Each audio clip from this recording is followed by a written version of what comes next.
فقہا نے لکھا ہے کہ مرنے کے بعد مری ہوئی بیوی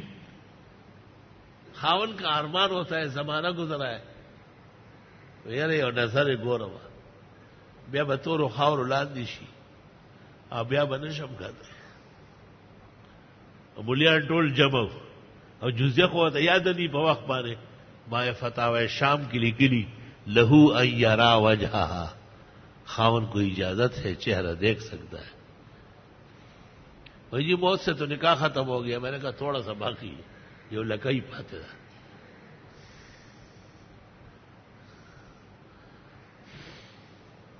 وقت پر جزیہ یاد ہونا عالم کے لیے بہت ضروری ہے حضرت اقدس مولانا محمد یوسف بنوری کہتے تھے کہ مفتی محمود میں یہ کمال ہے کہ اینڈ ٹائم پر سارا علم یاد ہوتا ہے کہا جب جس مسئلے پر بحث کرتے ہیں ایسا معلوم ہوتا ہے کہ 600 کتابیں اس پر ابھی دیکھ کے آئے ہیں حالانکہ وہ طالب علمی اور درس کے زمانے میں جو دیکھ چکا ہے تازہ دم دماغ میں پڑا اور جو حضرت بنوری مفتی محمود اور حضرت اقدس مولانا انور شاہ سے دل سے محبت کرے اللہ اس کا حافظہ بھی مضبوط کرے گا اس عاجز اور فقیر کا حافظہ بھی اتنا اچھا نہیں تھا ان بزرگوں سے محبت کے بعد الحمدللہ میں نے عجیب عجیب خزائن دیکھے میں اللہ تعالیٰ ان کی عزت رکھنے کے لیے جو ان سے سچی محبت کرے ان کو بھی ان خطوط پر چلائے رکھتا ہے مشہور ہے کہ جو شخص چاہے کہ اس کا حافظہ بہت اچھا بنے تو وہ مغرب کی 6 رکعت یعنی 2 سنت اور 6 رکعت اوابین کے علاوہ 2 رکعت روزانہ پڑھے اور امام شافعی رحمۃ اللہ علیہ کو بس اللہ حنفی طالب علم امام شافعی کو نفل بخش رہا ہے یہ حقانیت کی دلیل ہے کہ اللہ یہ 2 رکعت میں نے پڑھی امام مجتہد الزمان امام شافعی کو اس کے درجات ملے ان کی روح مرتاز رہے کہتے ایسا کرنے سے فوری حافظہ بحال ہو جائے مجرب عمل ہے امام اعظم نے شاگردوں کو کہا تھا کہ سیب نہ کھایا کرو تب وہ وہی میں نخرم تب خیٹا ہوئی کیا خیٹاؤ بارے نو عالمانو ته وی ابو یوسف محمد ته وی سیب مخره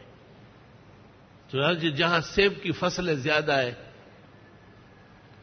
وہاں اکثر یا لیونی دی یا جنگیان دی ټول تش په جګړو ته آماده دي وروا ایک دفعہ جمعے میں میں نے بیان کیا ایک وہاں کھڑا ہو گیا کہ ہم نے کس کو مارا ہے میں نے کہا کہاں کیا کہا کابل کا دوسرا وہاں سے میں کم دے گا کوٹے میں دغه مطلب وہ ثابت کیے نا خورا ډیر خورا دومره سیب خورا چې لیوانې نه جوړ شي اور امام اعظم نے یہ بھی کہا ہے کہ طہارت خانے ننگے سر نہ جاؤ کوئی چیز سر پہ رکھ کے جایا کرو اور جس کپڑے سے عبادت کرو وہ طہارت خانے میں یعنی سر کی ٹوپی وغیرہ یا جوتا یہ ممکن ہے کپڑے بدلنے کا نہیں کہا ہے اور بہت گرم گرم سالن روٹی نہ کھاؤ اس سے بھی دماغ کو صدمہ پہنچ سکتا ہے کچھ عادات ہے کچھ طعام ہے کچھ الوان ہے جیسے نچلا کپڑا سر پہ کبھی نہ ڈالو شلوار بس کندھے تک اوپر نہیں اور شلوار اور کرتا دونوں رکھے تو شلوار نیچے کرو کرتا اوپر ادب ہے یعنی کہ شلوار دونوں اور سارا لٹکا دو یہ مغربی پاکستان کی شلوار ہے جو مشرقی پاکستان سے نظر آ رہی الگ طالب سے کہ خدا جو ہوا پردہ کرو شلوار کا پردہ ہے سرابیلہم من قطران ان کے کرتے ہوں گے تو شلوار ذکر مکہ سیکھے ځان ته جوړه کا قمیص جوړ کا دا نه وای چې پرتګ ځان ته وګورنه